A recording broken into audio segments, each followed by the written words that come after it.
माताओं बहनों को चाहिए दूर से सत्संग सुनो, अपनी कुटिया में भजन करो, किसी संत को ना नजदीक अपनी कुटिया में बुलाओ ना तुम नजदीक जाओ, और व्यभिचार दोष से बचो और दूसरों को भी बचाओ। अगर गंदे आचरण कोई करता है वो संत नहीं हो सकता। गंदा आचरण, चूक होना अलग बात होती है, चलते चलते फिसल गए फिर संभाल लिया, लेकिन हम उसी का अपना वासनाओं का खेल बना ले, ये ठीक नहीं। इसलिए बहुत संभल कर तन मन प्राण समर्पण का मतलब समझ लो, कहीं गलत मार्ग में न चले जाना। इसीलिए हम इशारे से बताया कि तन समर्पण का मतलब कहीं भोग न समझ लिया जाए, ये ऐसा नहीं है। तन समर्पण का मतलब है, प्राण समर्पण का मतलब कि कोई भी कष्ट में है तो अपने प्राणों की बाजी लगाकर उसके कष्ट को दूर करने की चेष्टा करे। ये भोगों का विषय नहीं है, ये योग का विषय है। भोग नहीं, भोग के त्याग से योग होता है। तो कुछ लोग जो अपनी वासनाओं को नहीं ठीक कर पाए हैं, वो लोग वासनाओं का खेल खेलते हैं, बोलते हैं यही भक्ति है, यही साधना है।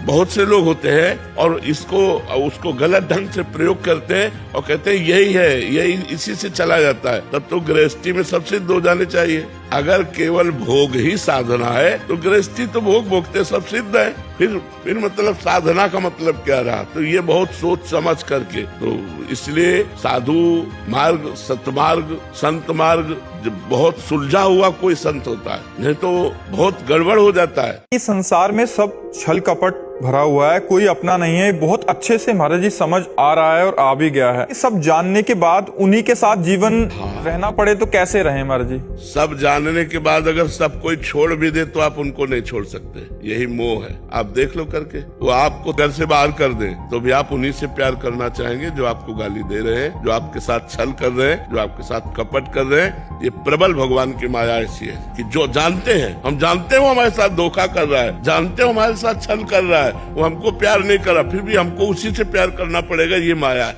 मन हटा करके हम भगवान में नहीं लगा सकते, और भगवान में लगाए तो एक एक की चाल समझ में आ रही। कलयुग का प्रभाव, कपट, छल, ये सब चल रहा है, लेकिन हट नहीं सकते, वहीं जीना पड़ेगा, हट नहीं सकते। तो उनमें भगवत भाव करके जिया जाए। मेरे भगवान इस रूप में आए, मेरे भगवान है तो बच सकते हो, नहीं है बिल्कुल ड्रामा, बिल्कुल छल कपट, कोई प्यार नहीं करता। अपनी वासनाओं की पूर्ति तक तो प्यार का नाटक चलेगा, और जिस दिन वासनाओं की पूर्ति नहीं होगी, प्रतिकूलता होगी, तो कोई प्यार करने वाला नहीं मिलेगा। आप सच्ची मान लीजिए।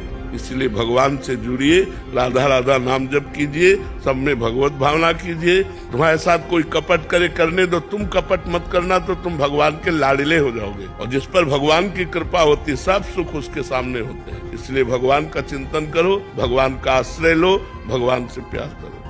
कभी लगता है कि सहन नहीं हो रही, कभी कभी लगता है कि अब सहन नहीं हो रहा। ऐसा इसलिए लगता है अपने भगवान को अपना नहीं माना। भगवान को अपना मानने पर हर कुछ सहन करने की सामर्थ्य होती है, सब कुछ।